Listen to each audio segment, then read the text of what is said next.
In 2015, Star Wars returned after a decade, under the helm of that scary mouse and his whimsical empire. That's a reference to Disney owning the franchise now, not some weird opinion about J.J. Abrams. Anyway, we're here today to talk about Star Wars: The Force Awakens.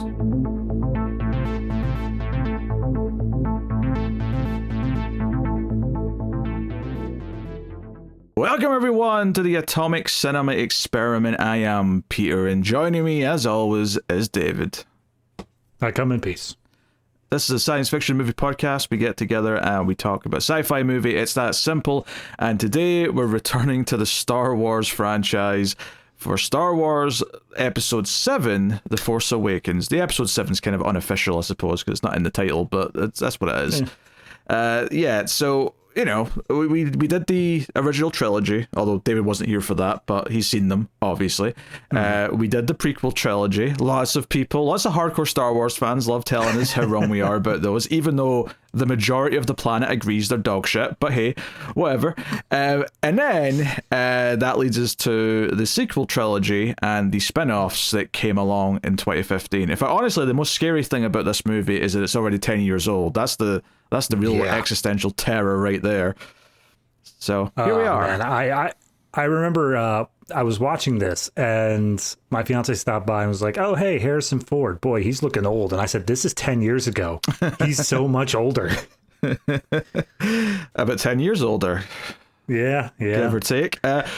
It's nuts because obviously this is one that I remember seeing in the theater. Which technically I did for Phantom Menace as well, if I recall correctly, but I never saw clones or Sith in the theater. But I saw this in the theater, as well as the next few, actually. So, you know, like this was a bit more recent in memory. This was obviously after Disney bought Star Wars, or Lucasfilm as a whole, from George Lucas. And this was kind of their first endeavor into doing Star Wars movies. The hype was big. And it's actually really funny to think that, you know, I was just joking, it's been 10 years since this came out. But when this came out, it'd only been 10 years since Revenge of the Sith, which felt like a long time at the time. Now that this is 10 years old, it doesn't feel that long. So, you know. Well, I feel like that's because when we hit the end of Revenge of the Sith, that was kind of just like a blanket... we don't know what's going to happen next. Like, it's this darkness ahead of we don't know what's on the schedule. But as soon as Disney ended this trilogy, as soon as like this happens here, it's like, yeah, but we've got like 7 more in the pipeline. You're not going to have to wait more than 6 months to get something Star Wars related. Except that wasn't true. And everything fell apart, and every single Star Wars movie project went nowhere for a long time. In fact, it's not until next year where it seems we're finally getting our first post Episode 9 Star Wars movie, and even that's like a ending to some of the TV stuff. It's the year after where we're getting an actual movie that's maybe you know, going to be approachable for everyone else that wasn't keeping up with 3 seasons of Mandalorian and a season of Boba Fett and whatever else they've been doing. True, but when I say in the Star Wars universe, that does also include TV content, and that has been going consistently. Like, there has always been something happening there. Oh yeah, because they've been milking it. But I think it's actually spectacular to me how much Disney absolutely destroyed the IP of Star Wars. And not forever. I'm not saying it's like done, like dead or anything. Obviously it'll come back in waves and all the rest of it, but if you think about when this movie was coming out, when Force Awakens was coming out, there was a fever pitch. It made $2 billion, which was like the second highest of all time. Only Avatar it couldn't beat, because James Cameron rules you all, you Disney assholes. Even though technically that's Disney now too. But that's neither here nor here, right? Them buying Fox has nothing to do with anything else.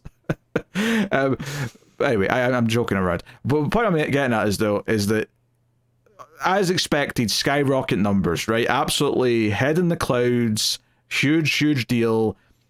And then they put out a spin-off, they put out Episode 8, they put out another spin-off, which is kind of an actual financial failure. I've not even seen that one, so I'll be a first time when I get to it.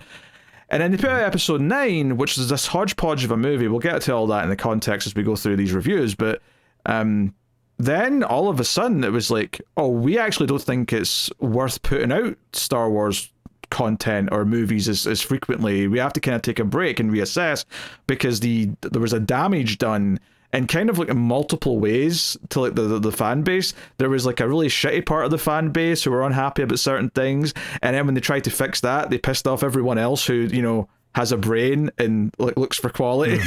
So we ended up in this weird place where kind of the appetite for Star Wars was almost at a all-time low, I think, by the time we got to around 2020. Because when you think about like all that time in between the original trilogy and the prequel trilogy, as much as there wasn't a lot of like movies, there was books and comics and stuff, but because it was missing, there was this kind of like appetite for it to come back from the hardcores, right?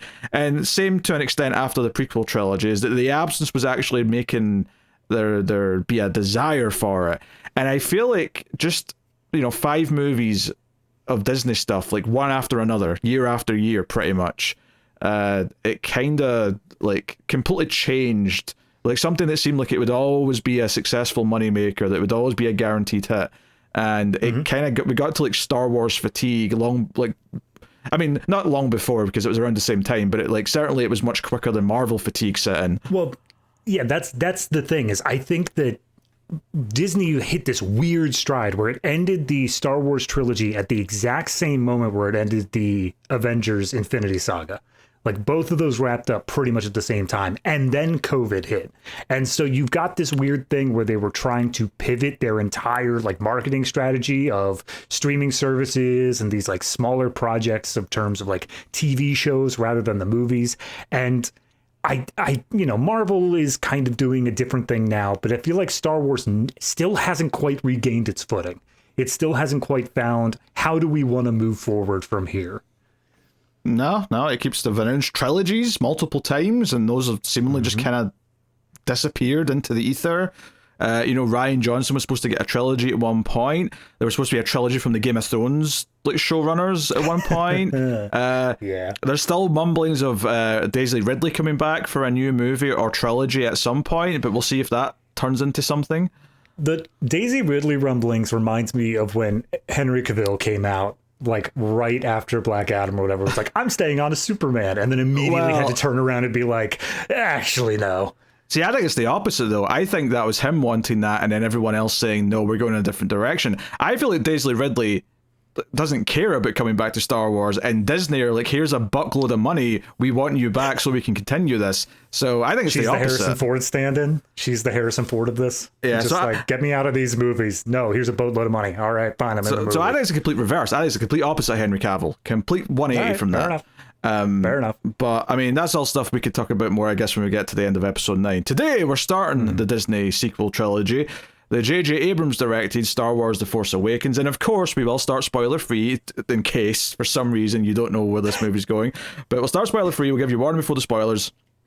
That's the format of the show. You can of course like, subscribe, all the usual stuff on YouTube, helps out a bunch if you do, and of course you can support the show and all the different shows we make over at patreon.com/MailFuzzTV or via YouTube membership, and get bonuses like the ratings rundown, extra reels and so on, but I'll tell you a bit more about that at the end of the show. So yes, if nothing else, I'm sure there's going to be some angry Star Wars fans in the comments absolutely, some of the things that I say, either because I'm too negative or too positive, depending on who it is. It's inevitable either way. That's the thing, is I think that, you know, when it comes to the prequel trilogy, there's this underlying current of, no, they're actually better than you think there are, but the people who agree with you are not vocal. This one, I feel like there's vocality on both sides. Yeah. If you hate it, then there's just like, no, this is one of the good ones. And if you like it too much, people are like, nah, this is where it all started to suck again. Yep. So all we can do is try and be honest and give what we actually think of the movie. Yes. And to be fair, when this was coming out, like, I wasn't like down on the idea of some new Star Wars movies. I'm like, look, it's away from the prequel stuff. They're going to do new things. I think what's interesting about this movie in particular, though, not even the rest of them, just this one, is that this one, in hindsight, is actually guilty of something else. That it's not really its fault, per se, but it kind of established a formula that a lot of other movies and franchises have used extensively, to the point that I am absolutely sick to death of that formula and hate every movie that uses it. So it was really interesting going back to this, having not seen it since like 2016, and kind of like looking at it through the lens of, yeah, this is just Terminator Dark Fate, this is Halloween 2018, this is Ghostbusters Afterlife, this is insert your franchise comeback sequel. It's all of those movies. All of them follow the blueprint of Star Wars The Force Awakens. You've got the younger new generation, you've got the older characters, you've got like almost timed to the minute fan service every 3 minutes just to make sure your audience is going ooh and ah at the thing they recognize from the previous like movies. They all follow this formula, and it's not really this movie's fault, and arguably I think it's more fitting in this, even though I do still think it goes too far in a couple of moments. But this movie did this, and it's weird coming back to it when I'm like, yeah, you started like this trend that I hate. That's fair. I guess, I mean, I recognize that it's happening. I see it happening the same way that you were describing it, but I guess I never really attributed that this is what started it all off. I mean, you're right. I can't think of anything that happened earlier in the timeline, but yeah, it's weird to me that this is it. This is the one where it's like, yeah, no, we're gonna. The bit that really stuck with me that you just said was the every 3 minute fan service, because I'm like, you're right. That is here, and that is in everything else I see later on. Yeah, I think that's the thing that even at the time, before I like knew that this was going to be a trend, I think that was like, even though I think I was fairly positive when I first came out of this movie back in 2015. But I think the thing I said was, in a kind of like a sort of knowing way, was like, hey, it is kind of funny how like every 5 minutes there is something to make Star Wars fans, just in case they're not liking the new characters. This is where, you know, like C-3PO pops out. This is where, you know, this ship pops out, or this thing you recognize, or this like, you know, destroyed thing in the background, or here's a reference to this character. Like every few minutes they'd have one thing just to keep you with the nostalgia berries, the member berries, just kind of coming at you to keep you engaged. And it's a little cynical in some ways, but you know, we'll get into like how much it works in this or not. I'm curious. So did you see this when it came out? Was this one that you saw? Yeah. Release? Yeah, I actually, same sort of situation as you. I do kind of just like remember going to the theater and seeing it, and I'm really trying to recall those feelings of seeing it for that first time, because this is a difficult one for me to talk about, because so much of rewatching this time around is tainted with the idea of I know where these plot lines are going. Like, I know what's happening here. So I'm really trying to recall how did I feel when it was entirely separated from that. And generally, I think it was positive for the most part, especially like I had now at that point been aware enough of like film critique and stuff like that. I was like, yeah, you know, the prequels aren't all that good. I am aware of that now. As a dumb kid, they were great. They were like flashy lightsaber battles, but they weren't good looking back on it. So coming into this one, and it actually was a movie, it felt good to see that. It was actually a movie. Put it in the box. Yes. Yeah, that's the other thing. So the two hindsight things that really put this in a weird place, going back to it, is the nostalgia sequel formula that has been overdone to death at this point, that came from this movie.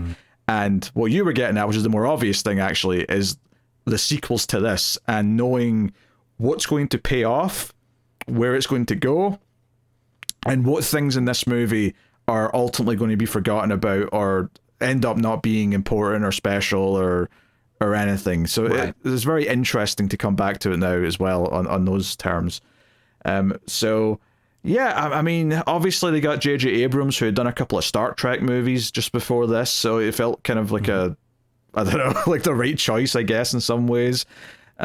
Especially since one of the critiques of those Star Trek movies is that it felt like they were just trying to be more Star Wars than Star Trek. So it was like, hey, yeah, I guess he is the right choice in a lot of ways. I would have loved for him to come into this movie and it's just a lot of standing around talking about philosophy. Like, that would have been fantastic. It would have been funny to me as someone who prefers Star Trek, but I don't know.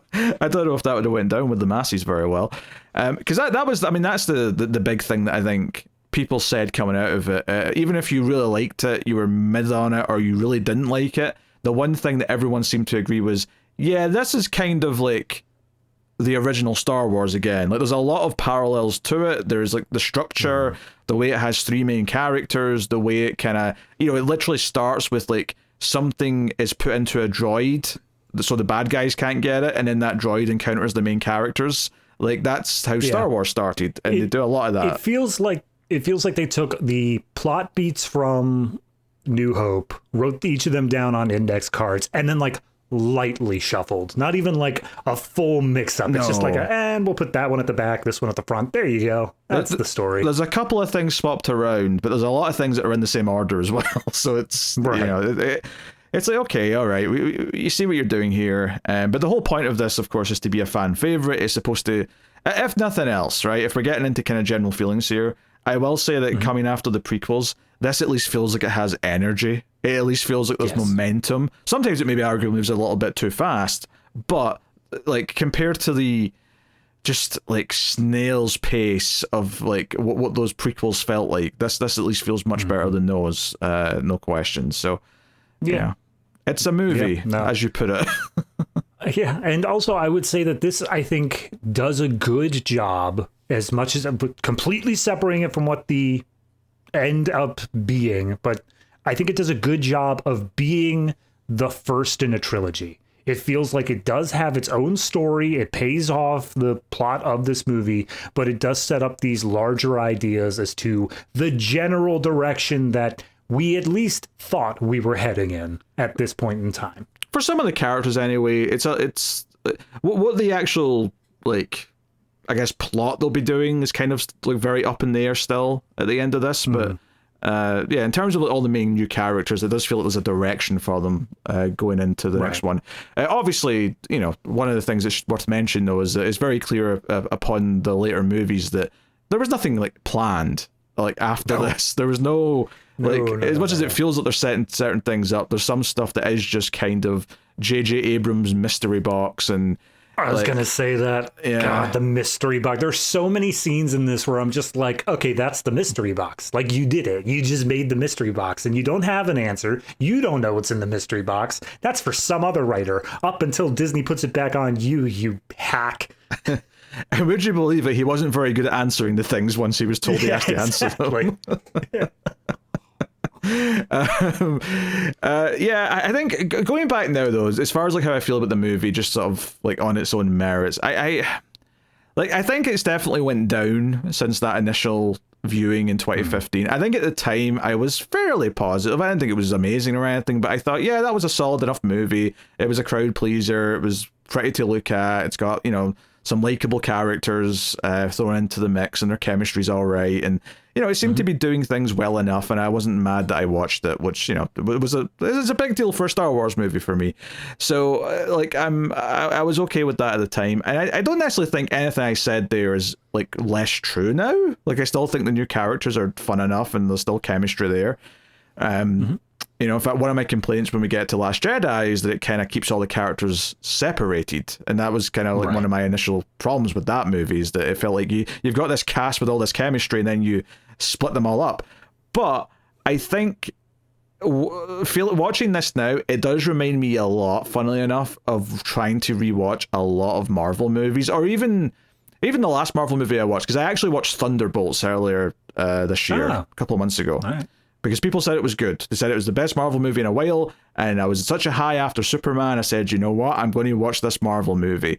And as I suspected, it was completely and utterly fine. It was nothing special, it was nothing bad. Is it better than what they've been doing for the last 3 or 4 years? Probably, because I mean, I've heard nothing but bad things.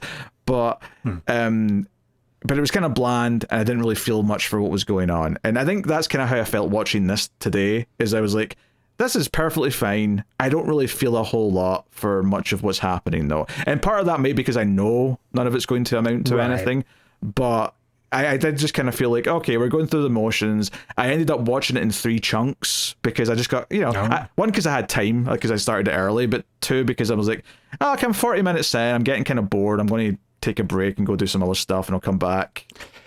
Yeah, I mean, I watched it all in one chunk, but I think that in watching it in one sitting, it does kind of, you feel like the length of it a bit more, because this is, what, 2 hours 20, 2 hours 30, somewhere in there? 2:20, yeah. Yeah, it doesn't feel like at any point it's too slow paced. It doesn't feel like there's ever a moment where it's just completely dragging, but I do think there might be 1 or 2 just full on plot threads that could have been tampered down. That could have just been like a couple scenes removed or stuff like that, just to cut down on time. Because by the time that we got to the climax, and especially, you know, there's a little bit after that's setting up for the next movie. There's a little bit of like, here's where we're going from there. That stuff, I was just like checking my watch. I was like, come on, I want to go to bed. What time is it? Yeah, I mean, I think it's not even so much that I want it to be shorter per se. It's almost like I would like cut some stuff down so that other parts could be a bit more fleshed out. You know, just because I felt like the super weapon, because there's like a Death Star style weapon in this, like no surprise. I felt like that just kind of came up out of nowhere in the middle of the movie. I'm like, I feel like we could have like seeded that a bit more like elegantly, maybe earlier on with Finn, since he was supposed to have been working there in the first place, you know. Right. As opposed to it just kind of feeling like it came up in the middle. So, you know, I like just little things like that. But it's not a bad movie. It's perfectly fine. No. You know, like I say, once we're into spoilers, I'll say about some of the fan servicey moments that I think are a bit too like laid on thick. But yeah, otherwise, if I had to give just general, I don't know, critiques there and compliments as well, I think compliment wise, I really do think all of the characters in this are so well defined and their character dynamics are so well put together that pretty much any pairing of two characters I would be interested in seeing developing. Like, especially, and this is something that is going to come back when we get to Last Jedi, but I think that Finn is given such good dynamics with every single other character. You could put him with any of them and it would be a good story. I think that he does such a good job of developing that character. But here, just a hypothetical. What if they didn't put him with any of these characters next time? Yeah, I mean, if they put him with a completely new character that was something totally else, as long as it wasn't, I don't know, hypothetically, a love story set on a casino planet, I'd be fine. It'd be fine to be wherever. I mean, we're not spoilers yet, but I just, look, clearly there's a romantic interest that's supposed to be set up here between Finn and Rey. You feel it throughout the movie via their introduction, by the time we get to the end of the movie, like, all throughout, it's like clearly setting up an attraction between these two that's kind of sweet, and then okay, we're talking about this movie. We're not talking about the later ones, right? We're talking about this one. So characters really great, super cool, love all that. Critique wise, I think my biggest issue I have here is that it feels like there isn't enough connective tissue. As much as there's fan service and stuff like that, there isn't enough connective tissue for me to understand how we got from the ending of Return of the Jedi to the beginning of this movie. Because it does essentially reset the board to what things were like at the beginning of New Hope. Yes, there are different names. Yes, there are different things going on. But I don't think that unless you're doing extended material and like books and stuff like that, I don't think as the average audience member, you really get a feeling for, wait a minute, how did the New Order the First Order come back up after we had killed the Emperor and all that? It doesn't like flow properly. The Order. You almost said New World Order, so I'm just going to call them the NWO for the rest of the show. Fair enough. Bow, bow, bow, bow, bow. Every time Kylo Ren walks out of the screen, the NWO theme music is going to be playing. That'd be great. I think it's kind of a fine line to walk, because I think one of the things that I've become super sensitive to because of all these nostalgia, like sequel reboots and things like that, and Star Wars is especially guilty of it, is like, you know, everyone has to turn out to be connected to someone from like the old movies. And obviously some of the sins are not going to come until the later movies, but even in this, it feels like there's really teasing, like, oh, who's this character's parents and who's this person's thing, and like obviously there's one character who they definitively set up in this movie as being someone's relative, and then they actually pay it off by the end of the movie, and that's fine because they do a good job of hinting at backstory as to why they became what they were, and it kind of like you know, fills in some interesting kind of dynamics between some of these old characters that could have happened between movies, and it's like, okay, that's fine. But you know, there's just lots of things where they keep running into stuff from the old movies. You know, it's like, here's a ship, here's a prop, here's a thing, and okay, we're not in the bar from the first movie, but this bar looks a lot like the bar from the first movie, so let's just, you know, Go with it. I wanted them to cut to the original Cantina band, just covered in dust, but still playing. Just dun, dun, dun, dun, dun, dun, dun. But, you can see what they're doing. It's like a very safe movie in a lot of respects. But, again, perfectly, finely put together for what it is. Like, this is such a weird review because unlike the prequels, I'm not coming in with this passion of like, these are the absolute garbage, are the worst thing ever, because they were. Yeah. This is much more on the side of better, the side of good, but just not necessarily creatively like the most inspiring or exciting thing ever. And also, I will just throw, and we'll talk about it more in spoilers, but Snoke is lame. He was lame the first time I saw this movie. He's still lame now. And, there was never any good potential with that, like, villainous character they try to set up. I disagree with the potential line. I think he is lame in this movie, but they could have done something. I don't, knowing what they ended up doing, I agree, but I think that there could have been something there just based off of the idea that they didn't do anything with him here. Like, they had a blank slate that they could have done a lot with in terms of setting him up as like this bigger threat, because the only thing that they specifically say in this movie is he's the one who tempted Kylo Ren. That's it. That's the only thing we get of his backstory. So giving him anything else would have worked. Yeah, but he's a big generic shitty CG face. He's horrible. I hated every scene he was in. Oh, character design wise, yeah, but I'm saying like character development wise, he had potential. Yeah, but your main argument is that, well, they did nothing with him, so it was a blank slate. They could literally do anything that was good in the follow-ups. Yes, that's not a great argument. It's not, but that's what I agree with you. He sucks in this movie, but the potential is there. They could have. Okay, fine. I mean, you could watch a Nuva Bowl movie and say, yeah, well, the sequel's got potential because someone else has directed it. Look, you could have taken some background character from the movie Postal that didn't do anything and make a great spin-off with him. Oh, dear. Yeah, I mean, fair play to the design of the world. I mean, maybe sometimes it's too close to the original Star Wars, but it does feel like, no, they wanted it to feel like the old movies in that, like, we've got, mostly practical sets that look lived in. We're not just doing a big wall of green screen, or at least if they are, the technology's come far enough that it's not as noticeable as it was in the prequels. I can't remember where I saw it. It was some like short little video meme that was the sequence where Rey is flying in on the ship and says, I didn't know there was this much green in the whole galaxy, and they just showed the green screen, like just the green set, and I'm like, yeah, that's funny. That's fair. That's funny. So, yeah, I mean, I feel like we're probably going to spoilers quite quickly here, because I feel like there's no point in dancing around stuff too much with this. Yeah. But, we're giving some general feelings. Obviously, we usually bring up music before we get into spoilers. And, it's John Williams. There's new themes for some of the new characters. There's some old themes back. Obviously, it's a high-quality score. There's nothing to critique there, really. He brought it. He kills it. If there's one thing he knows how to make, it's a Star Wars theme for sure. Yeah, so... there you go. Spoilers for Star Wars The Force Awakens, because why talk around it? You've all seen it. You all know Star Wars.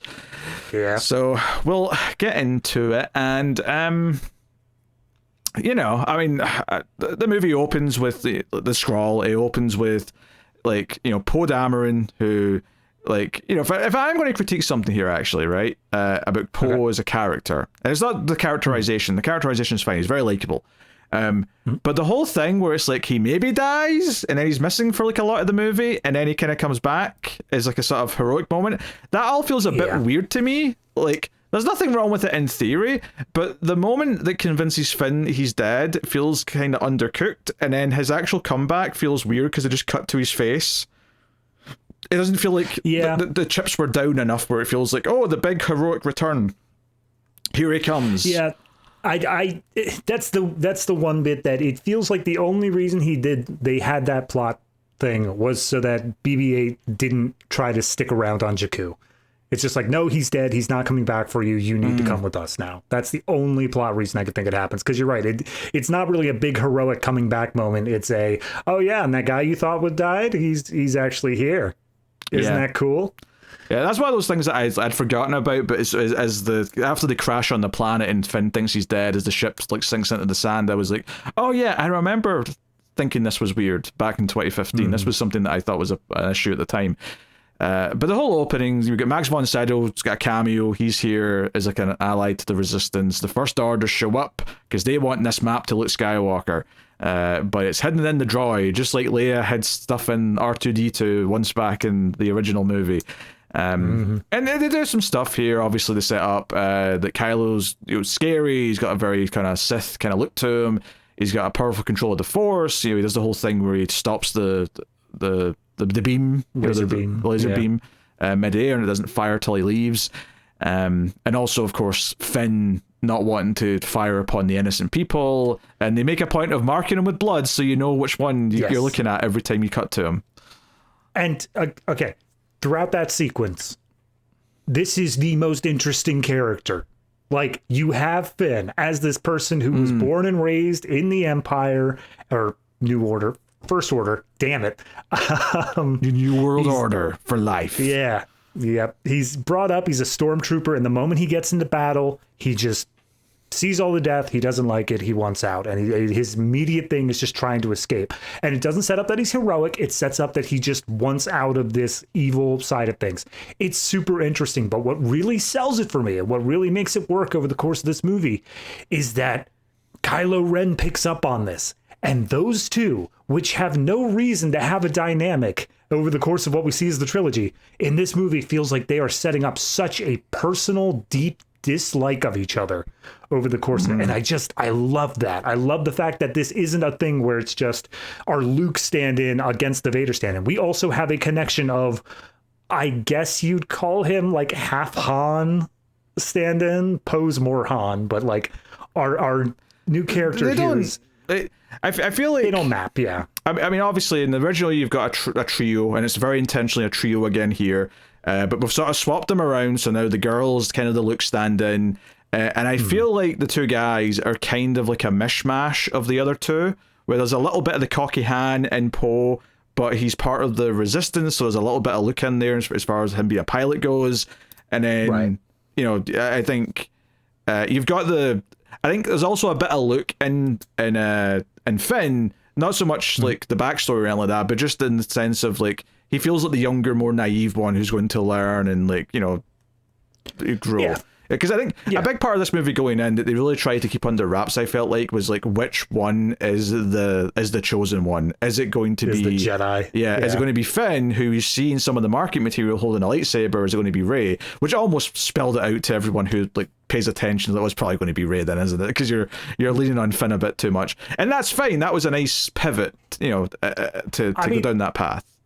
One theory I remember floating around this time was, is Finn also Force sensitive, but just not like as raw? Is it something where we're going to find out that he's actually capable of doing this much further down the road? And I think that would have been fine as well, to have two Force sensitive people just kind of running into each other there.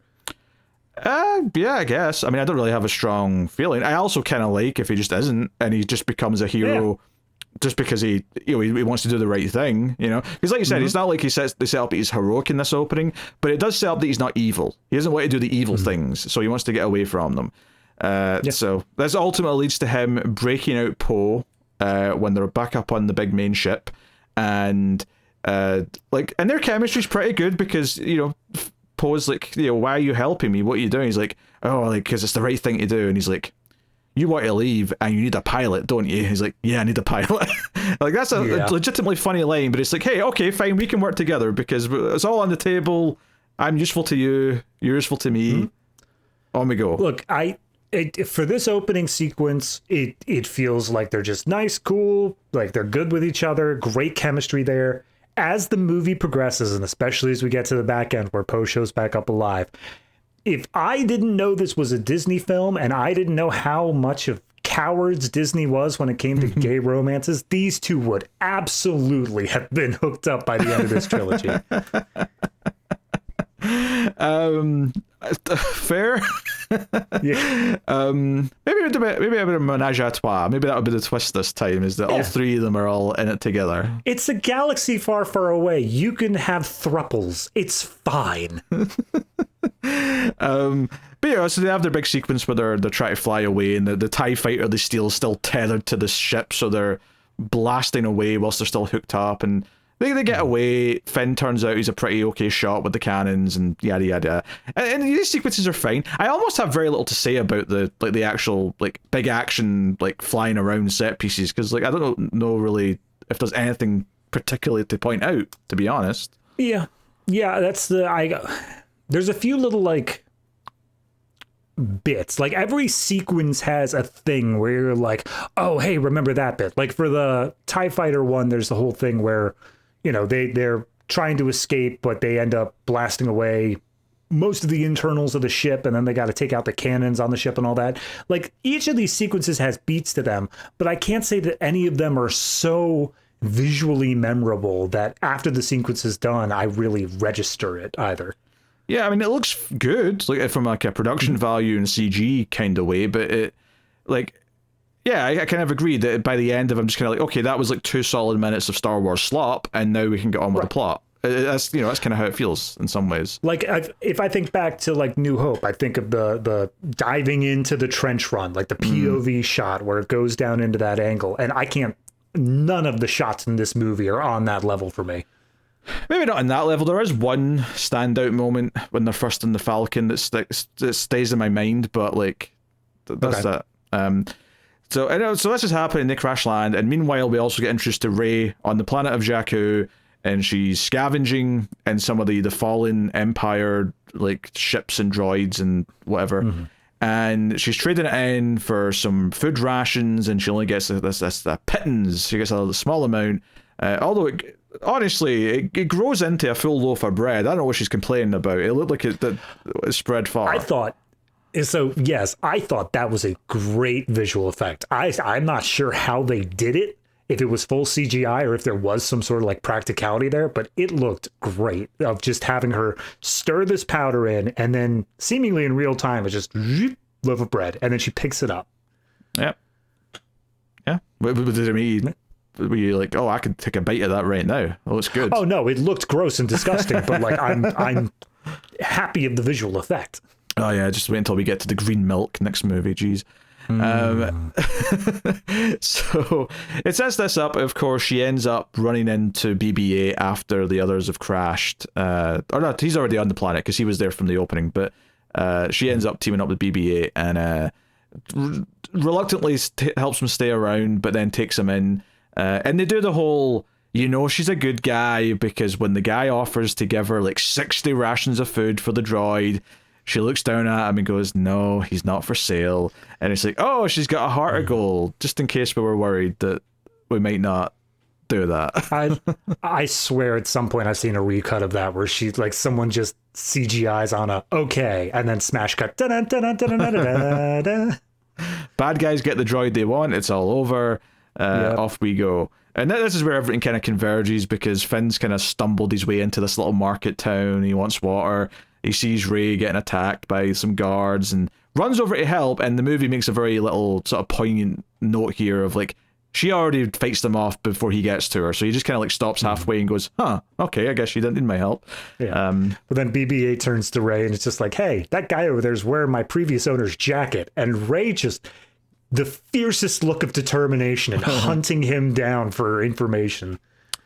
Yeah, that jacket goes the rounds, because Poe starts off on it, and then Finn gets it, and then later on Finn gives it to Rey because they're on the cold planet. And I'm like, damn, all 3 of them have been in that jacket. That jacket's making the rounds.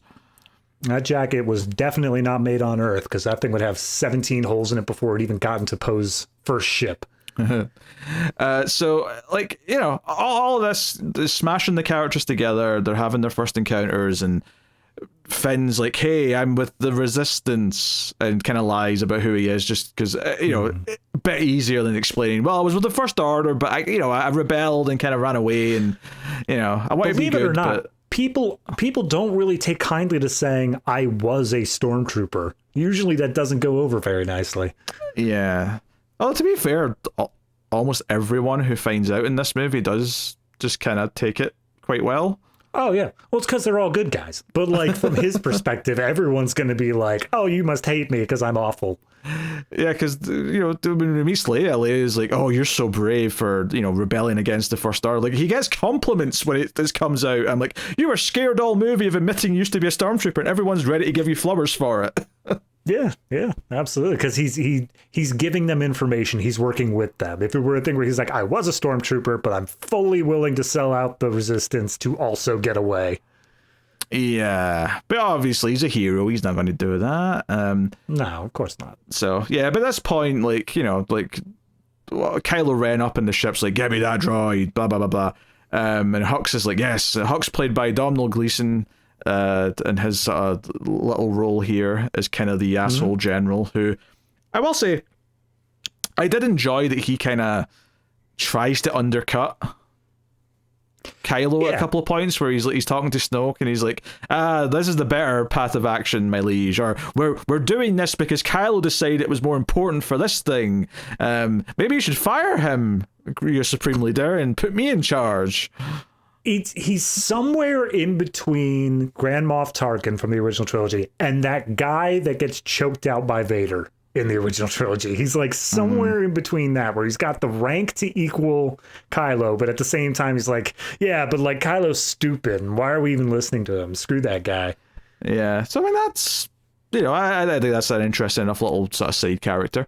But because of this, the ships are descending, there's people chasing them, they realize they're in trouble, TIE fighters are there, and they do the whole joke where they're running to a ship, and Finn says, what about that one over there? And she's like, no, that thing's a hunk of junk. And the one they're running to, though, blows up because it gets hit with some laser fire, and they're like, okay, the hunk of junk will do. Camera pans over, Millennium Falcon. That's your reveal. Yeah. No characters talk, anything like that happens for the next 5 seconds, because we're going to let the audience cheer for as long as they're going to cheer for. Which, don't get me wrong, you can have your one coincidence, right? I'll give you the one. You can have the one, right? But once we've got Luke's lightsaber showing up in a box, then I'm going to start complaining about too many of these connections just popping up casually. Or the fact that Han Solo, I mean, he didn't just run into them. I guess he's looking for the Falcon, and because the Falcon's flying around, he's able to like come and find it. But, you know, in terms of the movie playing out, it does just kind of feel like, oh, here's more things keep popping up from the old trilogy. Yeah, that's the thing, is like, when it comes down to the events in the movie, you could just wave your hand and say it's the Force. Like, that's fine, the Force is guiding them or whatever, so be it. But it's a problem when the characters explicitly say, like, we need to go to this location to do this thing, and also this big thing from the previous trilogy is also there. Because then it's not the Force guiding them, that is just coincidence, where we were already doing a thing and this is also there. Yeah. So I mean, this scene where Rey flies the Falcon, she says she's a pilot, Finn goes to the gunner seat, and then she flies them through the desert and then through some of the wreckage of the old ships and stuff. There is a moment at the end where she sort of stalls the engine, so they sort of go into free fall, and it gives him a chance to like fire against the TIE fighter. I think that's the one moment that sticks out in my mind of the entire sequence. Just because it feels like there's like a move that's made. There's something they actually try and do to accomplish like an end game, and it works. So I remember that happening, and they're very excited. And I think actually one of my critiques is going to be, as we get further into the movie, is how much, and it's already happened to an extent actually, when Finn first mentioned, oh, the droid's got a map to Luke Skywalker, he says that, and then Rey goes, Luke Skywalker, I thought he was a myth. Right? From this point on, every single time something comes up, it happens a lot when they're talking to Han, right?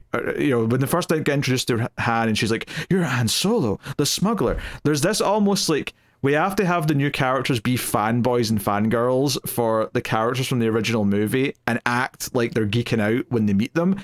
And I do think that it's not necessarily, like, I think, the wrong choice per se. I think it's less to my taste, though. I think I'd be more interested if at least one of the characters either didn't care or was actively like, who gives a shit what these old timers were doing? That doesn't matter now. Or, you know, and then learn to trust them, learn to respect them as the story unfolds, kind of thing. But Rey is fangirling the second she hears Luke Skywalker's name, then she hears Han Solo's name, and it's all just like, oh god, the Force. And he's like, yes, the Force, it's true, all of it. Gruff, grumble, grumble. Yeah, there's a bit when Han Solo does show up and Rey starts fangirling out, is that we see Finn, who was born and raised, that's the thing that always gets me. He was born and raised in the Empire. He was a stormtrooper from birth. They essentially say, well, that's how it happened. So it's just a slight correction. Very young age. Taken from his family at a very young age. So there's just the born part I'm going to correct you on, but otherwise. Like, young enough that he wouldn't have, his father's not sitting him down on his knee and saying, like, let me tell you about the war hero, Han Solo. But that's the bit that, like, gets me, is that when Rey starts fangirling out, he, like, looks at her and just, like, what? And in my mind, I'm thinking, oh, okay, he doesn't know who Han is. That's fine. But then the only part that he's on is, like, she knows him as a smuggler. And he's like, no, Han Solo's a war hero. I'm like, everyone just knows Han Solo around the entire galaxy. He's a smuggler. Why is this the thing he's most well known for? Yeah, if anything, if he did know who Han Solo was, you'd think it'd be from like a propaganda perspective of like he's an enemy of the First Order because he's one of the villains that took down the Empire. Like it would all be like through this lens of how they've fed him information, perhaps. Yeah. Absolutely. And like you can make the argument where at this point he's distrusting of everything Stormtrooper wise, but I do think there should be this level to the character whenever he is talking about the stuff of at least deprogramming. At least as he's saying this stuff, it's through the lens of here's how the First Order would have told him about this stuff. And so he needs to get clarification on what's actually true here. Yeah. Before they run into Han, there's a little bit of back and forth with just him and Rey, and this is the part I always remember him going, have you got a boyfriend? Like there's the last one of the lines that he says. You got a family? Boyfriend? Cute boyfriend? Which, it's funny because like obviously there is some quippy dialogue in even the old Star Wars movies, but there is one or two times where it kind of like, you can tell it's modern quippy dialogue. Like it just sort of goes over and a little line into like, oh, this is a modern quip that's been thrown around. It's same with like a Poe at the start where like with Kylo, like it gets in front of him and he's like, and there's like a moment of silence and he's like, so do you talk first? Do I talk first? And I'm just kind of like, okay, we get it. We're doing the, wow, can you believe this is happening? We're going to point out the tropes. Like, very good. I mean, from Poe's character standpoint, he's just constantly, I just take him as constantly doing that. He does not have a serious bone in his body, and that's just him as a hotshot pilot. I'm fine with that. But yeah, it does feel a bit weird once every character gets one of them. It feels like, okay, this is just the modern style. This isn't a character choice. This is just your writing style creeping in. Yeah. It's one of those things where it's not even, obviously we all have our taste one way or the other. If we like a modern writing style, an older writing style, and even then you've got lots of eras to pick from. But there is kind of this problem when you bring a franchise back where even if you do a good job in a lot of ways, there's some things that are just baked into the way you write as a modern writer that feels different to how something was written back in the 70s, 80s, whenever it was, when the originals were coming out. And I think some of these quippiness little moments are definitely part of that, where they're coming through. Yeah. I mean, I think that's kind of we'll get to it with Last Jedi specifically, but I think that's kind of a big thing with them reapproaching the Star Wars franchise here, is that there is kind of this cultural trend where at least studios think that audiences don't want very clear black and white, good versus evil. They want these shades of gray. They want these like characters who are doing the wrong things for the right reasons and the right things for the wrong reasons and stuff like that. And that's where I think even if you bring back the Star Wars franchise, which is very black and white for the most part, it's going to be crept in on with these new sensibilities, and you're going to get a lot more of those shades of gray as things progress. Yeah, which is stupid, because doing that all the time just devalues the idea of a villain that's sympathetic. You have to have a mix of both. You have to have a healthy mix of both. And it's silly, because this is only 7 years after The Dark Knight. Are you telling me the Joker was a sympathetic villain? No, he wasn't. He's like evil personified. But what about that story about his father? Clearly that makes him sympathetic. Shut up.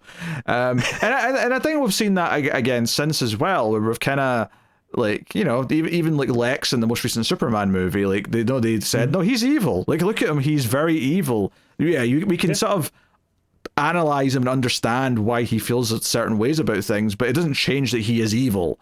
You know, so Certainly there's like kind of this thing where it goes too far and they go too into one side, and then there's kind of like a bounce back of like, oh, we kind of course correct because we went too far, and then we go too far in the other direction and we have to bounce back again. It's like, if we just, mixed and matched, for what was suitable for each story as we were going through, we'd never have a problem, but this is what happens. But that's the thing. You get a TV show like Andor, and that's marketed off the idea of the shades of gray. You get more like which is fine. Younger...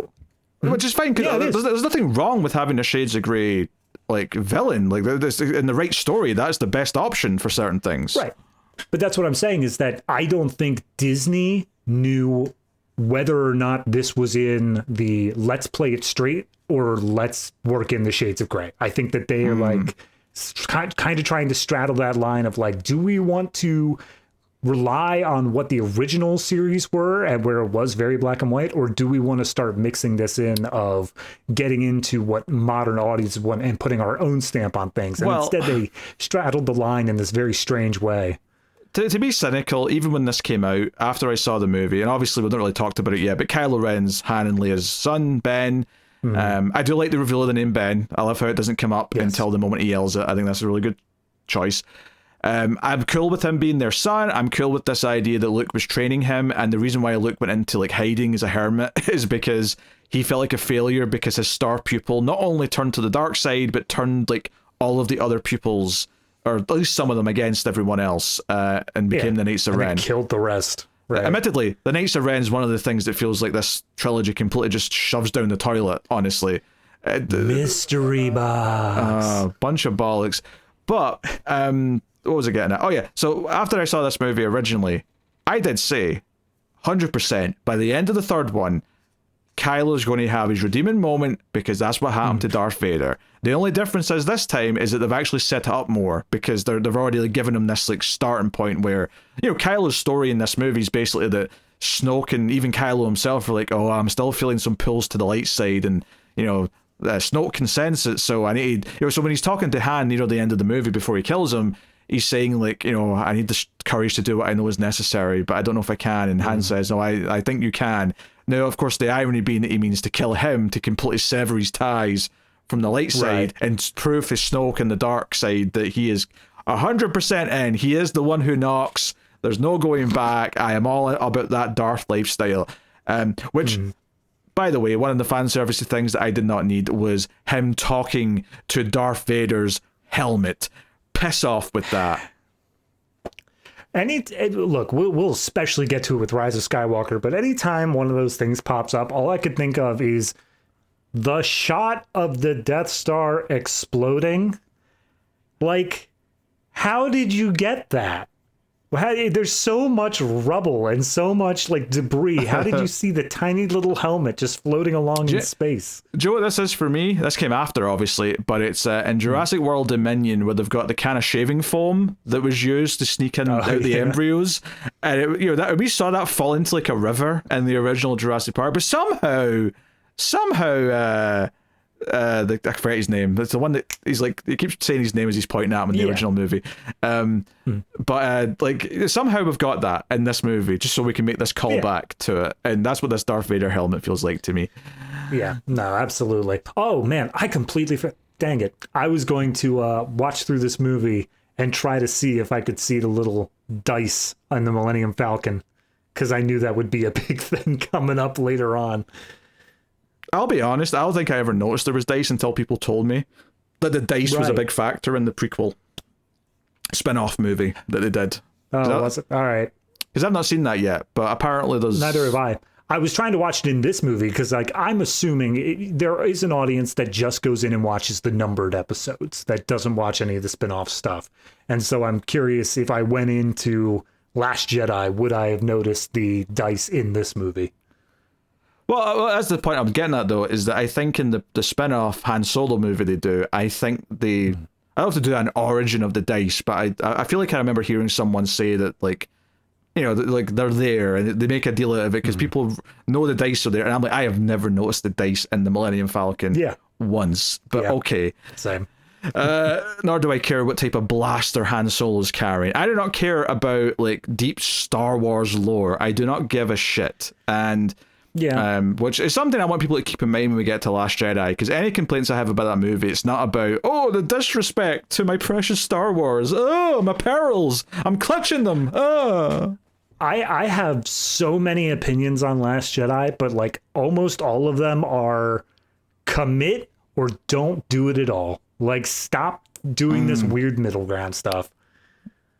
Yeah, that's for a later day, though. And that's not even next. Yes. We got to do Rogue One before we get a God. Last Jedi. Rogue One's next So on many. the docket. Yeah, I know. So many. So, anyway, they meet Han. They do a whole thing here. There's a Scottish character for some reason, which honestly took me out of the movie. I'm like, why is there a Scottish character in Star Wars? This is weird. Scotland doesn't exist in Star Wars. Most of the characters have an American accent. Daisy Riddler has British for some reason. Daisy And Riddler? I didn't know she was a Batman Ridley. villain. Yes, absolutely. It has British for some reason. It makes sense that they're Scottish. If we're going to have British, why not? Now I want Daisy Ridley to just go on talk shows and just start every conversation with Riddle me this talk show host. Ridley me this. How much money does it take to get me to show back up again? $20 million, give or take, I bet. Maybe a back end deal as well. Get a little percentage on the earnings. She gets the merch deal that George Lucas had. Becomes a billionaire. I wasn't thinking merch deal. I was just thinking, like, you know, Downey Jr.'s got like a back end of like Avengers, so he made like $50 million off of one movie. Frankly, too much money. Give me some of that. I could just give me 1 million. That's all. I don't want to be greedy. Yeah. Just give me 1 million. Look, I didn't do anything to deserve it, but just like give me $1 million. Do you think he did 50 million worth of things? No, not at all. I mean, I don't know how many drugs he did and how expensive it was, but I doubt 50 million. I believe he has been clean since he got cleaned up in like the 2000s or whenever he went through rehab and got his act together. But anyway, so all right, so they meet Han, they run from a monster, they get away in the Falcon, yada yada. I don't have too much to say about all that stuff. I guess it is big from a character perspective that Han, because I remember when the trailer came out and Han had that line, it's true, all of it. That kind of stuck out because Han was always the cynical one in the original trilogy who didn't really believe in any of this Force crap. So having him be the one who says, oh no, it's all true, kind of shows that he had some growth, that in time, because he spent his life, or some of it with Leia, and Luke been around, like he knows it's all real. That's the thing, is it feels to me like this is the equivalent of like a father having a son come out as gay, and like as soon as Ben came out and was like a Jedi or whatever, it's just like, oh, okay, I'm starting to understand that entire other world that I just was completely ignoring beforehand. Yeah, I guess that's yeah, but then he turns to the dark side, of course. Yeah. So it's like if you had a son who turned out to be gay, but then 2 years later turned out to be a serial killer. Yeah, other problems, unrelated, but kind of a problem. Yes, unrelated. Well, I guess if you're gay, you're either a top or a bottom. I guess that's like the light and dark side of the Force. I'm pretty sure Disney's going to personally make sure this one's demonetized. I just like come to the top side of the Force. Yeah. No, come to the bottom side of the Force. You need a teacher. I can show you the ways of the Force. You say that, but there is a moment actually. It's much later when Kylo's got Rey like locked up, and he leans in and says, "I can, take anything I want." And he's talking about information from her mind, but it sounds much worse than that. It sounds so creepy.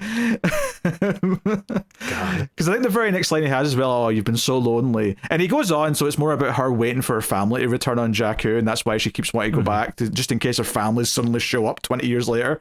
But because it comes right after "I can take anything I want," "You've been so lonely," I went, where's this going, Kylo? You're getting creepy. What's this going? You've been so lonely. Click. Wow, wow, wow, wow. I can fix that. Oh dear. All right, so they go to a planet because Han's got an old friend that may be able to help them take the droid to the Resistance base, blah blah blah. Yes, so the whole thing is that the Millennium Falcon can clearly be tracked, and we also see the First Order's like, oh, he's in the Millennium Falcon. Yeah, let's track down the droid. We can easily find that. So They have to go to this planet, meet up with a new character named Maz Kanata, which we'll get to. And she's going to hook them up with a new ship that can't be tracked, that can get to the system that the Resistance is in. And then Han's just going to take off and do his own thing. Although, as soon as they land, he basically turns to Rey and is like, you know a lot about my ship. And also, you are a likable character. Would you like to join my crew? And she's like, nah, I got family problems. I got to go back to Jakku. Refusal to answer the call. She's refusing to answer the call for like half the movie. It's like longer than normal, but yeah, she is. But and to be fair, so is Finn. Finn's like, oh, I can run away. Like, because Maz is like, hey, you want to just run away from the First Order? Those guys over there will get you somewhere in the outskirts of the universe. Well, off you go. I mean, immediately in the scene, as he talks to Maz, as Han talks to Maz, is basically like, yeah, I need you to deliver this droid. And Maz is like, go talk to your wife. For God's sake, stop being a coward and go talk to your wife again. Yeah, there's a line where before they get off the ship, Finn comes up to Han and says, hey, I'm kind of a big deal in the Resistance. There's no First Order sympathizers here, right? And he's basically trying to make sure no one's going to blow his cover that he's lied to Rey about being a part of the Resistance. And Han clearly, like, maybe he's not figured out exactly what the lie is, but he just kind of turns and says, look, women always find out the truth. Always, and just walks off, which again is kind of a hint that we're building to a Finn and Rey relationship of some kind, because we're talking about him as if he's lied to a spouse kind of early on. So anyway, obviously the big scene once we get into all this stuff in the cantina kind of area is Rey being kind of lured by the Force down to a box, and inside that box is Luke Skywalker's lightsaber, the one that he dropped at the end of Empire Strikes Back, that somehow and I love that someone says, how did you end up with that? And Maz is like, that's a story for another time. All right, I'm just cards on the table here. I have never watched Rise of Skywalker. I don't know if it's answered in that. I doubt it's answered in that. But this is absolutely just a J.J. Abrams mystery box where he's like, and someone else can pick up that thread. Do you know what's so stupid though? Is this doesn't need to be like, how did you come by that? All she has to say is, oh, it fell into my possession. I bought it from like a dealer. Fine. That's it. You don't, like, someone found it on the ground on that planet, and it somehow made its way to someone. That's it. It doesn't need to have an explanation. You want to know why it was left so vague? I can tell you exactly why. Because Disney is saying we're going to be publishing 5 Star Wars books a year for the foreseeable future that covers literally everything in the expanded universe. So we want to leave this open so whatever writer shows up and has a really good idea as to how it managed to get there, the doors are open. They can put whatever they want. Maybe, I don't know. I don't know, but she has like these like little memory flashback things when she gets near it, and she sees like R2D2. She sees a little bit of the Knights of Ren rising up against Luke. We don't see faces. It's all very kind of vague and, you know, abstract. We hear some voices. It sounds like you hear like Obi-Wan in there, both old man Obi-Wan and a little bit of Ewan McGregor of all things. Yes, there's also Yoda as well. Oh, a bit of Yoda, yes, very good. Yeah, they're not saying anything of like any consequence. It's not like they're saying like, you have to go find Luke, Rey. It's super important. They're just saying like weird stuff about like, oh, the Force, it surrounds us, binds us. They're kind of overlapping and just sort of saying generic things. But Maz is like, hey, this was Luke Skywalker's lightsaber. It was his father's before him, and now it calls to you. And of course, this was the sort of thing that was getting the internet all like, you know, theorizing about, oh, who is Rey? Who's her parents? And you know, one of the things that I actually like about The Last Jedi is how that is addressed. And one of my least favorite things about Rise of Skywalker is how that retcons that. So I'm actually excited that you've not seen Rise of Skywalker, because I feel like you've got some fun to discover. I know a lot of the beats of Rise of Skywalker, I'm sure you but do. I don't know specifics, so we'll get there. I've seen it, and I feel like I couldn't tell you what the plot is now. I remember some specific moments, but I could not tell you what the plot of Rise of Skywalker was. From what I understand, it's like a 2-hour-long MacGuffin chase, and then a big fight at the end. That's like it. I mean, that sounds reasonable from what I remember, but like it's definitely got too much stuff in it. So all right, so Rey decides to run off here, but by this point, like Kylo and everyone's landing, so we get like people seeing each other. Finn also ran off like 10 minutes earlier. He's like, hey, I'm not part of the resistance. I want to bail. And Maz calls him a coward, but he's like, yep. And so he goes to find a pilot that's going to take him to the Outer Rim. He tries to get Rey to come with, and Rey's like, but goodness. And he's like, I don't care. Bye. Yeah, he's just too scared. Obviously, he's still been inspired to become a proper hero. And it's actually seeing Rey be taken by Kylo. Because, you know, Rey runs into Kylo. Kylo stalks her with his lightsaber and kidnaps her, basically. And that's what kind of keeps Finn going with Han and all that. I mean, they kind of try and fight a bit and whatnot, because we also have here the like eventually the resistance show up, but there's also a bunch of stormtroopers that land, and there's one point where Finn's like, oh, I need a weapon, and Maz is like, you've got one, because he's holding the Luke's lightsaber. So we get like not saber versus saber, but we get like saber versus like the stormtrooper's got like a shock stick thing that he whips out. Yeah, which I get it from the viewpoint of the spectacle. The producers want to have a lightsaber fight against something here, but they don't want to do like a lightsaber battle yet, because that's for the third act. But like, every stormtrooper has blasters. There is no reason this should have been a melee fight, except for they wanted to have the lightsaber not be completely wasted, and they wanted to have Finn use it. And so this guy, for whatever reason, has a shock stick. It comes out of nowhere. It's not explained why. Yeah. Well, they just wanted a melee fight. I'm not saying this justifies anything, but he does have a blaster that he throws down and then whips out the shock stick. So it's more like, because he says traitor, because he recognizes who Finn is, even though they always wear their helmets. So I'm not sure why everyone knows what he looks like, but he whips out his shock stick. And I agree with the cynicism of like why this is happening. I do kind of not mind it in the sense though that it's all about like, okay, Finn's going to use a lightsaber, but he's not actually force sensitive. So this is kind of an interesting proposition of like, okay, this is someone who doesn't have those powers, who's still using a saber and holding his own well enough. Obviously, Han ultimately has to come in and save his ass by the end, but it's like, okay, this is showing you that he's struggling. He's not just instantly amazing at it, which was, you know, kind of refreshed. It's not Yoda jumping around in the prequels, you know? Yeah, I mean, that is, we mentioned it before. This does a great job. I don't know how much of it is actually practical, but it feels practical. It feels like we are on a set and we are doing these things rather than just 5 feet of floor space, maybe a few props, and everything else is just CGI'd in. It feels very realistic where they're fighting. Also, the HDR was pretty good on this, which I'll mention because a lot of recent big movies have not really been utilizing the HDR that well. They've just been kind of not doing the peak brightness and all that. So it was just nice to watch this and actually see it constantly. So ultimately, it looks like they're about to lose, but then the resistance shots when Poe comes back into the movie on his ship, and it just kind of cuts to him. And everyone reunites after. Leia shows up. C-3PO shows up. You know, everyone's all delighted. I will say there was one weird moment for me where Poe's doing the flyby, and he's shooting at a bunch of stormtroopers in their ships and all that.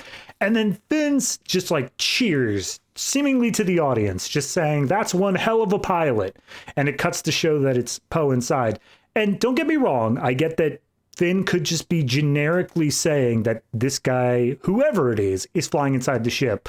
But the enthusiasm really makes it feel like he knows it's Poe, despite the fact that we get confirmation later on that like he had no idea and he just finds out later on that it's Poe. Yeah, it's when they go to the Resistance's planet where they get out the ships and they see each other and they hug. They have the big bromance moment and they're delighted. He's like, keep my jacket. It looks good on you. That's the bit. Is he's just like, that's my jacket. And Finn goes to take it off. He's like, no. You keep it. And I'm like, you're going to kiss. I'm waiting for it.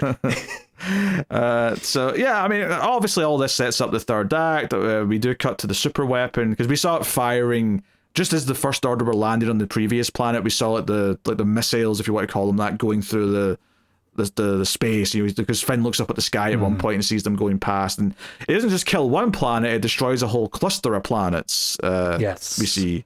So it's like, hey, we've got or Death Star, or Star Killer base, which is a whole planet. It's built into the entire system. And every time it fires, it drains the sun of its nearby star, and the sun literally goes dark for like minutes after it's fired. I love the fact when they're doing the breakdown of it, where they're just like, they have another super weapon, and some guy goes, okay, so it's a Death Star, and they're like, we wish it was a Death Star. Here's the difference in scale of these things. I really wanted the other guy to chime in. It's like, okay, but it is still a Death Star. Like, it's functionally the exact same as it. Scale doesn't play into this. Well, I'm talking about conceptually here. I mean, Han basically kind of says that, where he's like, all right, it's bigger. Big whoop. How do we blow it up? There's always a way. And I'm like, what's the design flaw on this bad boy? Yeah. By the way, go see Rogue One to see stuff about the design flaws. So they form a plan, which is like, okay, Finn and Han are going to go in and try and take down the shields, because Finn used to work there, so he can do it, even though it turns out he was just a janitor. Something they should have probably checked. Like, Han doesn't ask him until they're infiltrating the base, what did you do when you worked here? He's like, sanitation. Like, that felt like a question to ask when you agreed to go on the mission with them. Yeah. But absolutely. It also, I mean, we kind of glossed over it, but the idea is that Finn is now 100% on board of this because Rey has been captured. That's his whole motivation to even getting onto the base is, I'm here to save Rey. I don't give a crap about disabling the base. That's a you problem. But it goes to reinforce the idea of potentially romance, because this seemingly goes far beyond the bonds of friendship at this point. Absolutely. Like, he's willing to put himself at risk for something because of her, rather than, for the noble reasons that everyone else seems to be doing it. While this is all going on, they're setting up all this stuff, and they show R2-D2's in sleep mode. He'll wake up at the end of the movie suddenly because it's time for him to do so, but for now he's just asleep. We cut to Rey and Kylo, and Kylo's like, oh, you're the girl I've heard so much about, and he's all, again, getting in her face, and he tries to like take it out of her mind, and she fights back so much that she starts getting some of his story from his brain. It's like, oh, you've done things, blah blah blah, you're doubtful. You're scared you're never going to live up to be Darth Vader. You're never going to have his toy sales. So he goes to Snoke and says, oh, she's with the Force. She's not trained, but she's really powerful. We should probably investigate this. And turns out she is powerful because she gets the Jedi mind trick to work on a stormtrooper. Which, I know some Uber fans have complained that she gets this to work like super quick, but I thought it was charming enough that she kind of tries it and it doesn't work at first. And he's like, no, I'm going to keep those restraints on, you dumb resistance fighter. What do you think? I am okay with her getting it to work because it does just show us like raw power. Like, I'm okay with her being just raw power in the Force. My only qualm with it is, how does she know it's an option? Like, it'd be one thing where she could pull the looking into minds trick because she saw Kylo doing it, but I don't feel like she has enough knowledge of the Jedi, at least from what we see, to know that mind tricks are a thing. I have to either assume that somehow she just knew that from before, and we just don't know where that information comes from. Maybe there was a cut scene where Kylo did it to someone in front of her. Yeah. I don't know. Maybe. Maybe it's become a running gag in the Star Wars. In the same way that we all joke, we sort of, yes, you will give me all your potatoes. Maybe that's the thing in the First Order, was just like the Jedi were using mind tricks to force the resistance to do all these things, so they're actually evil in that way. Yeah, so it happens a little bit later than the original film, but we have the woman character captured on like their base, running around and sneaking about. Now she does it on her own, so it's one of the things I do appreciate is like moments of like Finn not needing to actually help her fight off a couple of guys, her actually releasing herself from her cell, unlike Leia. It does feel like it goes out of its way to say, hey, our female lead actually is very capable, and while she will take help occasionally, she's constantly bucking the tropes and constantly doing things on her own without the help of others. Yeah, this is whenever somebody says, how do you write like strong female characters, I think this is a great example of that, because if it were a man in her place of the plot, this is the stuff that would be happening. This is she would find a way to free himself. He would do all that stuff. Having it be a girl there just emphasizes the point of when the other character believes they are a damsel in distress and needs saving, that it's able to play against those expectations and make it a point. But if he weren't there, it still would have been strong female writing. And just, this is a good time to bring in this thing, right? One of the complaints from people who don't like Rey as a character, and admittedly the reasons for not liking her are obviously suspect at times. Not everyone who dislikes her obviously is doing it for the wrong reasons. You may just not like her for perfectly valid reasons. But obviously there's a lot of sexist assholes on the internet. And one of the complaints that came out about Rey in this movie particularly is the phrase that I get sick of hearing. It's kind of died down now, but for a time you couldn't go onto the internet without hearing the phrase Mary Sue in relation to characters like Rey, but certainly her specifically, and saying, oh, she does this and this, and she's already like this good by the end of the movie. And I'm like, I will accept maybe under your definition of what a Mary Sue is. If you say that Rey's a Mary Sue, maybe I'll just go along with that, and it's not, I think it's a big deal. But if she's a Mary Sue, then bitch, so is Luke Skywalker. Yeah. He is equally a Mary Sue. If we're using that term, and I don't like that phrase, but if we're going to use it, then he is equally a Mary Sue as much as Rey is. It's no different. Yeah. No, yeah, absolutely. It's the idea. I think Mary Sue is basically just used as the defamatory of the idea of a character who doesn't need to go through like as many trials and tribulations, doesn't have as like significant problems to get to a point of goodness. And that's a problem for most writing, but it's defamatory in the sense of it's only applied to female characters. Yeah. When it's a male character that does it, it's kind of just, well, the writing could have been better, but whatever. Of course he can do it. He's a man. Like that's right, exactly. that's the attitude. No, it's equally unrealistic when Luke does it, and we're fine with it because it's a fun story. Go along with it, and it's fine here with Rey too. So yeah, just I wanted to just address that. Deal with it. Let's move on. So all right. She's sneaking around. She's climbing about. The others are sneaking into the base. That being Han and Finn and Chewie. And they use Phasma to turn down the shields. They just hold her at gunpoint. You say they use Phasma. Yeah, we've not even mentioned Phasma as a character at all. Yeah, we have not mentioned. I remember when the marketing for this movie was spinning up, and people saw a quick glimpse of her in the trailer. Oh, it's the Chrome Stormtrooper. Who is she? She's a badass. It's Gwendolyn Christie from that Game of Thrones show. Everyone's going to love her in this movie, and she's just there at the start. She's got a couple of lines where she chews out Finn for standing around with his helmet off, and then she's in this scene here, and she's so minor that we literally never brought her up until this sequence. And depending if I just glossed over that, we could have easily went with the whole movie without bringing her up. Yeah, all you would have to say is that Han and Finn and Chewie managed to take a stormtrooper hostage and lowered the shields. That's it. But they use this for a little fan service bit of a trash compactor joke as well. Yeah, you have that. But I will say, for all the things in this movie, and it's very easy to be cynical and say almost everything news for this, but I'll give them credit and benefit of the doubt because some things new have to be there, and BB-8 works as the new droid and all that.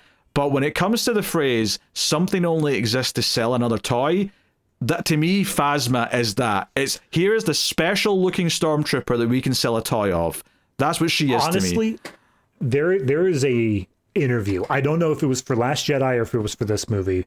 But it is Gwendolyn Christie, and she is saying like, "Oh yeah, I was approached by this young little girl who said that Captain Phasma was her favorite." I'm like, why would she have said that? Nothing happens. Like, is it just because it's shiny? Is that the reason why? Yeah, and it's not like she has a big, great role in the next one either. It's not like she gets elevated.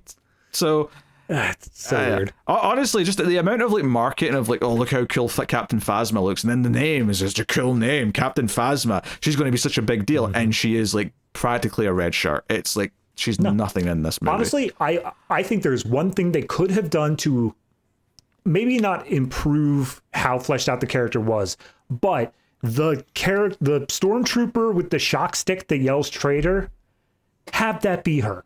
Have that be a thing where there is another fight scene at the very least to flesh her out a little bit. Do something more with her. Instead, she just stands around as basically an administrator, and she never actually does any fighting.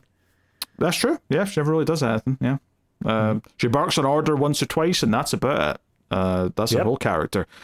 So, yeah, I mean, they're getting to Rey, they run into her, happy days. She's delighted because it was Finn's idea to come rescue her. BB-8 spills that beans. And, yeah, they're like, okay, we got to, help the resistance, stop all this, blah, blah, blah, blah, let's get out of here. But when they get outside, and by this point, all the ships have arrived, all the fighting's happening in the sky, they're like, oh, our side's not doing so well, and we've got a bag of explosives, let's go and take out, their main building or the big hangar bay or something to, help the fight. Yeah, let's just do a little bit of terrorism. Whatever, it's no problem. Try not to say phrases like that and things that are going on YouTube. Jesus Christ. I'm sorry. I mean, it is, though. I get it, but context. Out of context, all that's right. Going to sound very bad. Fair enough. The following, the preceding phrase no longer reflects the views that were supported by Miles Buzz Network. So, as soon as they landed, though, there's a moment with, Kylo where he's like, oh, Han Solo's here, right? And they mentioned that Snoke said earlier, it's Han Solo's your father. Obviously, we saw him get pissed when, Rey was missing, so he started, tearing up the room, and the two stormtroopers run away in fear. So, it's like, okay. When he met up with Leia as well, he's like, I saw our son. He was there, that's but right. There's, he's all dark now. And Leia's like, no, he's still got good in him. Go get our baby boy back. Yeah, so when Kylo's looking for him in this big building, which, like a lot of big Star Wars sequences, has a big giant drop where we've got big walkways and infinite drop underneath. No handrails. Very important. Well, we can't have handrails on these things. Well, there's handrails on most of these walkways. Just the one that they end up talking on is the only one that doesn't have handrails. I would like to point that out. Yeah. So as soon as he sees Kylo, he's like, Ben! And I'm like, okay, that's a nice reveal of what his real name is. And obviously Ben Kenobi. You can see the through line of how that came about. And he's like, hey, son, show me my son's face, blah, blah, blah. And we kind of already mentioned it earlier, but he's like, oh, I need the strength to do what's done. I'm being pulled in two directions. And he's not actually asking his father to help bring him to the light. He's actually saying, hey, I'm going to go to the dark and I'm going to use you to do it. And then, lightsaber turns on, everyone screams, Chewie screams, he pushes him off the side, he falls to his death. They have the little visual metaphor here where the entire time they're charging up the Starkiller base, you can see the light from the sun coming in. Yeah. But the moment that he makes his decision, the clouds overcast and everything goes dark. I'm fine with that. There's a few good shots as this is playing out. There's a wide shot at one point where Finn and Rey are up in a walkway and there's a sort of beam of light coming from where they are because that's where the opening is. And it just, there's some nice enough shots. I think the thing about this death, though, is that I think it makes a lot of sense. You're trying to sell to the audience that this guy is this trilogy's Darth Vader. We have to use a wrestling term, he needs heat. He needs heat from the crowd, which is the crowd hates him, wants to boo him, and wants to see him be defeated. And how do you do that? You do it by having him kill a beloved character. And Han Solo arguably might be the most beloved of the original trilogy characters. So you have him kill him. If anything, it's even a bit too predictable. And then there's a sort of cynical, predictable part of it as well, where you're thinking, Harrison Ford didn't want to do 3 full movies. Right. He's one. They're going to focus on him, and then because it's very clear by the time you're getting towards the end of the movie where, this was out of the original trilogy. This was Han's movie, and then the next one's going to be Luke's movie. And obviously, I think in theory the third one would have been Leia's, but obviously Carrie Fisher passed away before they could actually do that. But I think that's what the idea was going to be, is that each one was going to be more focused in on one of those trio, and this was Han's focus because he's the one that's mostly with their young cast. He's giving advice, he's bonding with them, and then has his big death. Admittedly, though, it does make well, I won't spoil anything, but it does make how certain stories end in the other movies feel a bit predictable as well. Yeah. I mean, that's the sort of thing where if you go into it with the meta reading of knowing that Harrison Ford wasn't going to be around, because we all know he wasn't going to be. God knows he's trying to get out of every contract he's ever been in. If anything, I was surprised that he was in as much screen time as he was in, to be honest.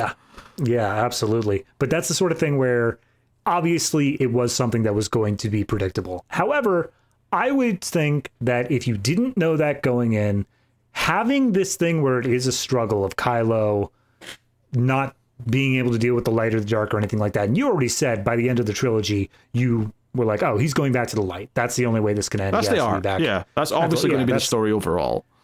I think from, if you're approaching this with no like trope knowledge, meta reading, anything like that, you come into this is a genuine shock. I think that it's only for people who are aware of that this is going to be a trilogy, that this is going to be like, we have to have this overarching arc for the character. That's where you're immediately able to say, well, clearly he's going to the dark side here. Yeah.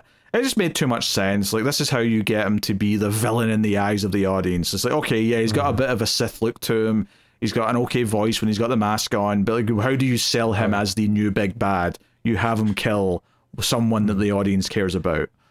And then obviously this, with the index card thing before of writing down the beats, this is literally the exact same moment of killing Ben Kenobi.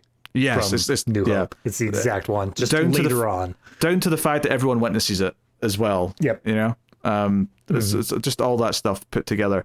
And of course, Kylo goes after Finn and Rey, says we're not done yet. And Rey gets knocked out for a moment, and Finn tries to take on Kylo with the lightsaber. And this is the scene where the HDR was good throughout. All the ships are really good for the HDR because they've all got like bright bits in all the like the walls going down the hallways. But because this scene is a kind of dark forest, except the lightsabers were popping off the screen. It was really good. We haven't really mentioned Kylo's lightsaber is what do you, I guess first and foremost, what do you think of the design of it with the extra little hilt attachments compared to normal lightsabers? I think it's fine. I mean, it's kind of like, obviously it looks a little bit unstable, and I think the idea is that he built this himself, and like those exhausts are like, you know, a regular lightsaber doesn't have this because it's made by someone who knows what they're doing, and he's kind of, you know, done a bit of a rough job of it, so it's got these like extra little bits bleeding out at the sides. Like, I think it's fine. Like, I don't necessarily have a strong feeling about it, but it's fine. Yeah, no, I mean, I actually really like the lightsaber as a reflection of Kylo being more unstable, being a bit more raw power, because that's the thing is when you go back to like Vader and stuff like that, there's the Sith, but the Sith are always trained more, I don't want to say like pristine, but they're you know, classier in the way that they're approaching the Force. They're not just coming in like super angry, super pumped up, anything like that. Kylo's the first time that we've seen a dark side user come in, and he does feel just fueled by rage. It feels like he is just hyper angry, hyper rageful, to the point where whenever he's destroying a room or anything like that, you get this idea like you could never see Vader doing that. You could never see Vader being that pissed off that he would do that sort of thing. So having the lightsaber be a reflection of that, I think, is good from a character design standpoint, where you get what he's about before he ever even lets loose like that. Yeah. So Finn holds him off a little bit, but ultimately does get knocked out as well, does get put down, and he is pretty injured, as we find out later on. But there's a whole big moment here, that's sort of the big defining moment of the whole movie, really, where the lightsaber's knocked out of Finn's hand, and Kylo tries to use the Force to pull it over to him. And it's the sort of thing where, like, I think most people sitting watching this movie for the first time are they're sitting to themselves going, it's going to go past him and go to Rey. That's the moment here. That's what the cinematic bit is here. And sure enough, it does. It goes past him, goes into Rey's hand, and she turns it on. They stare at each other like, oh shit, she's accepted. Because she didn't want to touch it earlier. When Maz tried to give her it, she's like, nope, I want no part of this business. But now she's accepting it. She's finally answering the call, and she tries to fight Kylo, and does a pretty decent job. She wins effectively. You know, she slashes him in the face. Yeah, they do the bit where he's got the upper hand, and he's like, you've got good Force ability, but you need a teacher. Join me on the dark side. I'll show you everything. And she's like, oh, wait, that's right. Maz Kanata said something about the Force. And then she just like meditates for half a second, and then is all of a sudden more powerful. Whilst they're actually got their sabers pressed against each other, she like closes her eyes and does because in the original movie, this was doing the trench run, right? And it was Luke closing his eyes and Obi-Wan being like, use the Force, Luke. And I understood that was helping him like aim. I don't really know what the Force helped her with here, other than just, oh, now she's better at fighting. Yeah, that's all it is. All of a sudden, you're more in line with the Force, and the Force is guiding you how to win the fight. Sure.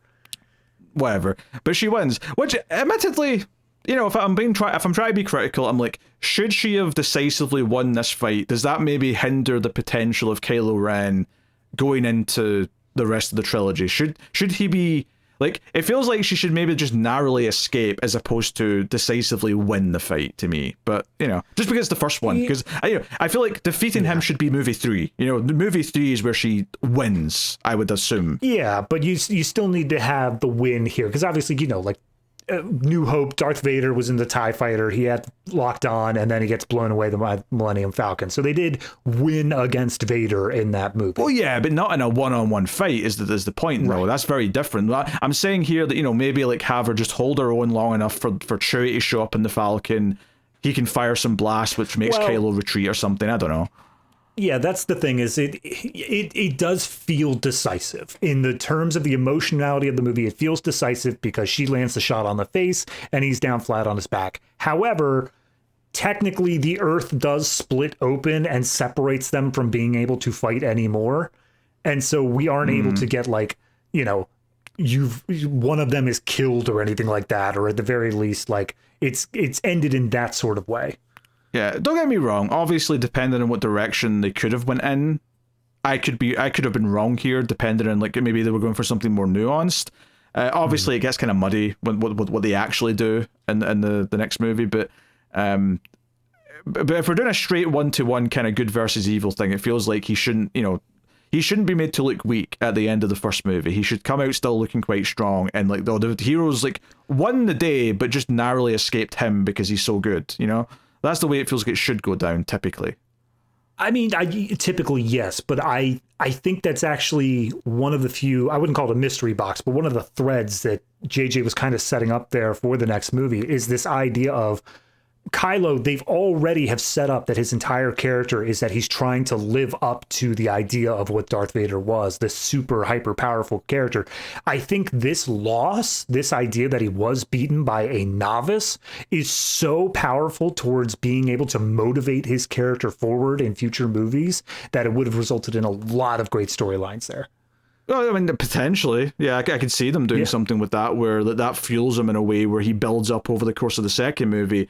And by the end of the second movie, he could be like the most dangerous bastard on the planet or the universe because he's been motivated to become more sadistic and more skilled and like, more of a sniper, if you will. So, but it's something that occurred to me. I'm like, oh, it's kind of interesting. They had him just kind of decisively lose here. It wasn't even like a mixed result. It was no, she won, you got beat. But regardless, they flee. They've kind of won. They've destroyed the weapon.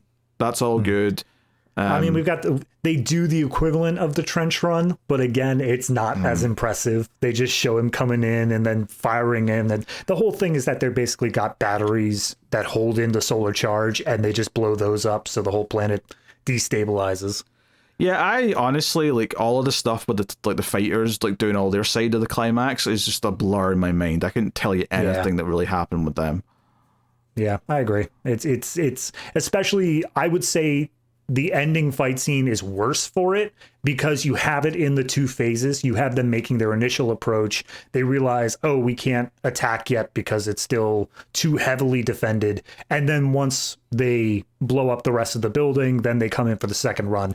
It's so much less interesting than what's going on with Finn, Rey, and Kylo that it's not even something that sticks in the mind. Yeah. It's just the sort of thing. It's like, okay, we need them to have a goal. So we did this whole Death Star 2, or the third, technically, thing. But it just kind of feels like, I don't know, you could have just made it a rescue mission for Rey, and everything could have just happened because of that. If anything, it would have felt cooler and more different, because it's just more of a personal story, as opposed to, the entire fate of the galaxy is at stake. You've got a whole trilogy to get to that, right? If anything, all this does is devalue when you do it in the next two movies, like... just have it be a personal rescue mission this first time. I think that'd be fine. That was the whole thing with what was it? The New Hope was that they blew up Alderaan, and then the second Death Star was the end of the movie was going to be them blowing up another planet. It was going to be them blowing up a resistance planet, and that's technically true here. That's what they are about to do again, is blow up the resistance planet again. But there's this larger idea to it where, because it is such a hyper powerful weapon, because they have hyped it up so much of being this destructive force, that it does feel like if this happens, it's the end of the entire galaxy. Like there is no hope anymore, no matter what. It doesn't feel like there is this I mean, blowing up a whole planet sounds weird to say that it's small stakes, but it doesn't feel like it's on that same level. It's so much more blown out of proportion that by the time you get to even the next movie, it's like, where do you go? How do you build on that? Yeah, honestly, the idea that we've got another Death Star style weapon is probably the thing that feels the most like tired in terms of the story. It just feels like, you know, if there's one thing that just makes me sort of groan and be like, oh, we're just doing this again, that's the part of it that feels that way. If the third act had just been, we want to rescue Rey and Finn cares about her, so he enlists Han Solo to come help, and maybe they're also going to like maybe get some data or something that'll help the Resistance for future movies. You can have like a little bit of that fed in there too. But it's not about stopping the big super weapon this time. That can come later. I think that would have just been more interesting to me. But it's, you know, it's like a taste thing, you know, so there's less repetition in general. But yeah, no, I think it does come down to them wanting to have a ticking clock. But if you were to play it just exactly the same with all the Kylo stuff of they're trying to get out Rey, they have Han Solo get killed, and then we have the showdown of the Force. I think that is suspenseful enough that you don't need all that extra stuff. It's still solid in its own right. Because the personal, like, can they get away, especially if you've built up Kylo as a villain well enough that it's actually in doubt if they can get away, then that's all you need. And then you've also got the added thing where they just came here to save Rey. She might feel guilty that got Han killed. Might add a little bit more to her character as well. You know, there's things there. Anyway, the epilogue stuff is Snoke is like, go get me Kylo Ren. I need to finish training the little prick. So that sets up potentially what they're doing with him in the next movie. And then the stuff with Rey is that she hugs Leia because, like, Leia knows. The second Han dies, Leia has like a feeling in her groin. She's like, oh, I felt something. It's in her groin. Yes. That's where the Force strikes. Gotcha. That's why her legs get weak. She just has to sit down for a minute. No, people have pointed this out before, and I was watching for it this time, and it doesn't not get less funny, is that Rey, this girl that she has never met before, ever in her life, Leia looks over just like, I understand, and they hug and whatever like that. Meanwhile, Chewbacca, the heterosexual life partner of Han, just sulks by Leia and just they don't even exchange a glance with each other. I'm like, nah, that guy needed a hug. Come on, Leia, what are you doing? Yeah, it's a bit weird. And anyway, turns out R2-D2's got the rest of the map, the MacGuffin they've been looking for this whole time, and he wakes up. I don't know if there's like an in-universe reason why he wakes up now that I've missed. Like, is it just because, like, the Force is awakened because Rey's unlocked the Force, so R2-D2 feels something? I don't know. It turns out they didn't actually have him plugged in for the past 20 years, and someone's just like, oh, crap. I don't know. He wakes up, and he combines his map with BB-8's map, and look, there's where Luke is. I don't even mean that, but yeah, look. So the movie ends with Rey flying the Falcon with Chewie and R2-D2 to Ireland, because that's where they filmed this stuff. And just real world Ireland. This is now on Earth. No, because those annoying creatures are in the next one. Like they've got these little the porgs. Oh, the porgs. Yes. I forgot they were called. Yes, the porgs. Yep. Resistance is futile. So yeah, we get her arriving at this little island. She climbs up all these rocky steps, and she sees him standing there in the cloak. He turns round, pulls down his hood, and for what feels like an eternity, she holds out his lightsaber as the camera does close-ups and then spins around him before it finally goes to the credits for the cliffhanger. And it's like, okay, that's where we're leaving off, and whoever's doing the next one can decide what happens next, because clearly they had no idea what. Oh, God. Whoever does the next one can do whatever they want, and Disney immediately got monkey's pawed on that one. Yeah, I mean, look, they made the entire MacGuffin of the movie is a map to find Luke, so the end was finally seeing him for and I remember seeing this for the first time in 2015 and thinking, man, Mark Hamill probably got paid a buttload to show up and just stand there in this outfit, and you don't even say a line. Oh, yeah. Here's the thing, though. He probably got paid a buttload for that, but I guarantee you it came with the contract rider of, if you don't show up for the next movie, we're taking all the money back.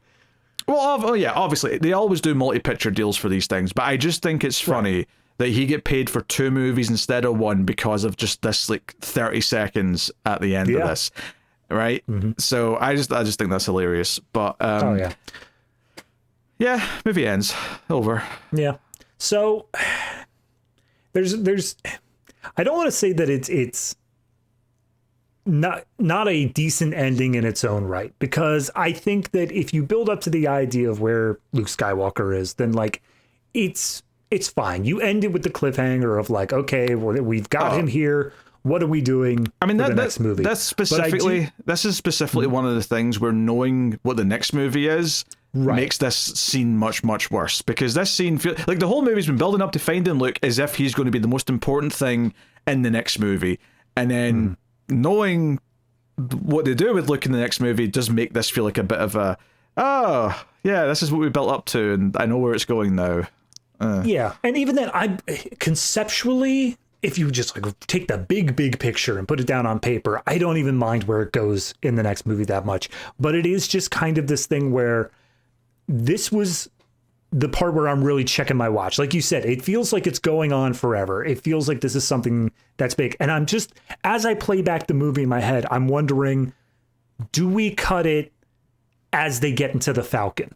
Do we cut it with Rey saying bye to Finn? Like, is there a better place to cut this that doesn't actually show Luke Skywalker at the end of that? Don't get me wrong, from a marketing perspective and a getting people talking perspective, of course not. You have to end it there. But no, as it's written, no, because they built it all around ending with him. So there's no moment before that point where it would work as a final shot, right? Even as sweet as her kissing Finn in the head when he's unconscious, saying, "I know I'll see you again someday, my friend," like. That still doesn't work as the final moment, because they knew they were ending it with this Luke moment. They built everything on ending it there, so there is no moment before then that it would work. Fair enough. I guess I don't know. It's one of those things where I view New Hope as such a solid, isolated story that can then be expanded upon just because the characters are there. But like, there isn't that little thing at the end. There isn't the stinger that puts it into the next movie. It's kind of weird for me that this is the one that it mimics New Hope so much, but then it has to have this stinger there, because as if people aren't going to see the next movie without it. Yeah, well, because it's not because they're worried that no one's going to see the next movie if they don't tease it. It's more just because they know it's going to be a trilogy. And to be fair, Empire Strikes Back ends on a goddamn cliffhanger. Well, kinda. Like, it ends on the good guys losing, because they know they're getting Jedi at that point. But when they made Star Wars, they didn't know that there was going to be any more. They thought it might be a huge flop. It was a big risk. Everyone kind of had to treat it as could just be a one and done, and it works in that respect.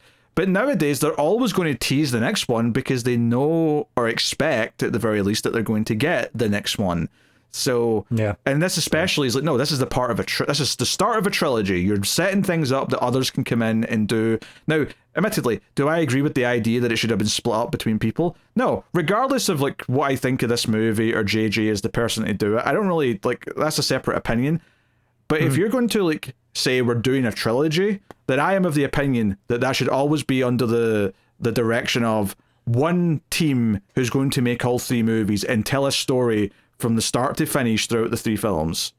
I don't even care if you're making a trilogy. If you ever pay $4 billion for something, have a goddamn roadmap. Yeah, I mean, at the very least, have like the writers be a through line for the 3 movies, so that there's some consistency in the plot developments. At the very least, that would be good. Or at the very least, say like, movie A, we set up whatever.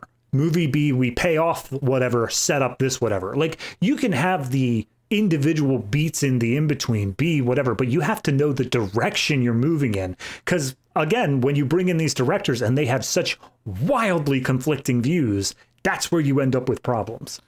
Yeah, and obviously Last Jedi was super polarizing. Some hated it, some loved it, and thought it was the best Star Wars movie ever made. And the problem with that debate, and obviously when we get to that movie, we'll obviously have a full conversation about it, but the problem with that debate is that it became this very, either you're someone who like hates it for all of the wrong reasons, which is because a lot of the hate against that movie was problematic, right? And I think if you say you don't like that movie, you get lumped in with them, which is really frustrating as someone who thinks that movie sucks, but sucks for lots of normal reasons, such as, story structure, pacing, characters, that kind of thing. The Ghostbusters 2016 problem. Yes, where you get lumped in with all the assholes who hate it for very superficial or downright bigoted reasons. But, it's very polarizing. Some people love that movie, and that's fair enough. But the problem with that is that the third one was never going to satisfy all the camps, and in turn, it satisfied basically none of them, except people who hated Last Jedi and are too dumb to know what a bad movie is. That's the only people that last movie satisfied. I want you to open up our review of that movie with that same thing of like, if you like this movie, here's the camp you're in. Hey, I remember I came out of Rise of Skywalker and I said, look, I didn't really like Last Jedi, borderline hated it in a lot of ways, but it's still much, much better than the prequels, because as much as I don't like the vision and what Rian Johnson did, it still feels like a filmmaker trying to do something that he wants to do, and it feels like, a passion project in that way, unlike the bland, lifeless, whatever the prequels were. After Rise of Skywalker, I said, that one might actually be as bad as the prequels, in different ways. I'm not saying it's the exact same problems, but it might be on par quality-wise, and so brace yourself for that, David. Well, I'm braced. I am taught. Yeah, and I feel bad that we keep sort of bringing up the next two, but it's really hard to talk about this one without like mentioning them, because this is the start of this trilogy that goes off the rails, and it's hard not to be clouded by what comes later when we talk about these now. There's things that I know I felt at the time when this came out. There's things that I think have gotten a little bit worse. There's some things that I think are still the same. But then there's all this stuff we know because of hindsight. And, it's hard not to just bring that up in some capacity. Yeah, no, I mean, that's the thing where I remember leaving the theater and thinking, okay, this wasn't I wasn't upset. I wasn't angry. I wasn't anything like that. But as I finished watching it this time, all I could think was, that's not going to happen. That's not going the way they wanted it to. This is dropped and then brought back up again. And it's practically impossible to divorce yourself from that sort of stuff. It's the same sort of idea of like the Mad Max franchise. If you watched the first Mad Max movie, not knowing anything about what Mad Max is, you're leaving that movie with a very different idea after watching Mad Max 2 and Mad Max 3, because the franchise has evolved what it means. It's become a different thing. Yeah, although, and that is kind of the inverse, though, where most of the good stuff that people like about Mad Max came later, as opposed to starting. I don't know. It's a tough one to kind of get into, and I don't really feel like a lot of passion for the movie. I'll say that much. It feels very much like a safe blockbuster, which, it was novel at the time because Star Wars hadn't been around. And the last time there was Star Wars, it was the prequels. So it felt such a step up from that in almost every way that it's hard not to at least just enjoy it for the spectacle at the time. But very quickly, they were putting out a Star Wars, this came out in 2015. 1 year later, Rogue One. 1 year after that, Last Jedi. The special quality of, Star Wars is back, very, very quickly faded away. It did not take long to feel like, it's not a big deal that Star Wars is around, because it's just always around now. So, here we are. Yeah. No, now we're sitting here. We're technically getting a new Star Wars movie relatively soon. And frankly, I don't think the excitement is anywhere there, because it's been this thing of it's paying off all of these TV shows that have just constantly been around. They have never left our presence. Even the movie after that, though, with Gosling, the Starfighter movie, even that feels like, I mean, maybe once the trailers come out and it looks good, perhaps, people will get really hyped for it, but it feels like right now, so many projects have fallen through that everyone's just kind of we'll see if that actually happens. And there's set photos now, so I'm pretty sure it will at this point, but, there's definitely a feeling of we just don't trust that there's actually stuff coming. It's all very ambivalent and up in the air and all that. There's nothing with the movies, like we said at the beginning. There are so many announced trilogies, so many announced projects with these different directors that until you actually have a trailer for it, I think it's completely legitimate to say, well, that's not going to happen. Yeah, and they've been pumping the TV shows out pretty consistently. They've went through a few. I mean, there's been so many at this point that I can't name them all. There was one that people kept recommending me for my taste, and I couldn't for the life of me tell you what the name was. Let me see if so there was Andor, Mandalorian, Skeleton Crew. Skeleton Crew, I think, is the one people recommended to me. There's also Boba Fett. And the one that Book of Boba Fett and The Acolyte, which was the real one that like burned to the ground. No one was into that. Is that the one with the blue chick in it? I think so. Maybe. I don't know. I have no idea. I feel like there's at least another one as well that you've not mentioned. But probably. Maybe I'm just imagining. Obi-Wan. Oh, Obi-Wan. Oh, yes, I did get forced to watch the first episode of that, and it was not good. So, surprise. They had little Leia running around and everything. Of course they did. David, what are you rating Star Wars The Force Awakens out of 10? God, it is actually a little bit difficult to rate this, but not because it is, straddling a line or anything like that, but it's actually because it is just on very opposite sides of, do I view this through the lens of the first time I watched it, or this rewatch where I am kind of clouded with the idea of what comes later. It's hard to differentiate that. So I think this one is going to get a 7.5 from me. It's very close to the 8, but I think I really can't separate it out enough in my mind to say that this was great. I think that it is very good. It's a good start to the new trilogy, but it is so hard to differentiate in my mind how much of that is me just kind of trying to be optimistic of like, if I didn't know what was coming, I think I would be happier. And that's not fair to the movie either. So I'll say 7.5. Yeah, I mean, I think, between the fan service, which I think bothers me more now, the kind of safeness of it, I think bothers me a little bit more now than it did back then. Hell, even the fan service, even Rogue One, I think bothered me more just 1 year later. I think I was over doing fan service for Star Wars after one movie. Like, as soon as we got to the next one, I was like, no, I'm sick of this shit now. Right. But there's good qualities, but I think ultimately I'd say it's okay, bordering on good. So I think ultimately I need to land on a 6.5. Okay.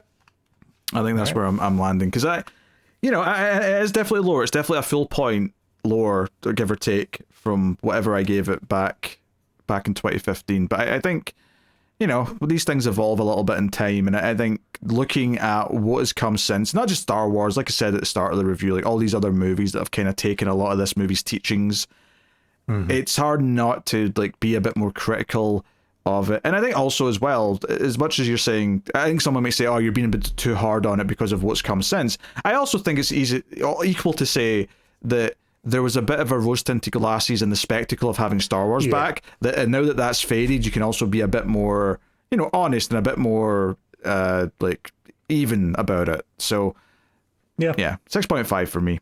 All right, so that is that. Normally David's got a homework movie at the end, but the filthy little lazy slacker said that he didn't have time this week, so there's no homework movie at the end of this review. I love when I told you that before the episode. You were just like, okay, whatever, that's fine. And now you're just like, nah, you're a piece of trash and you should feel bad.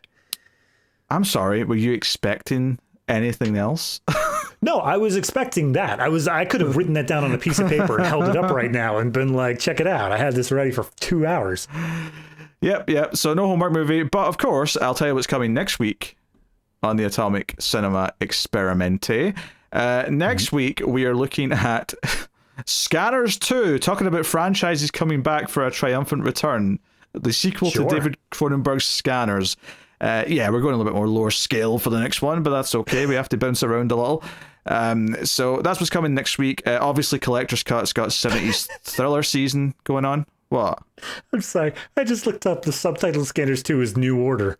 Oh, it all comes full circle. Very good. So Scanners 2 next week. Collector's Cut is actually just about to wrap up 70s thriller season. We're kind of in the tail end of that.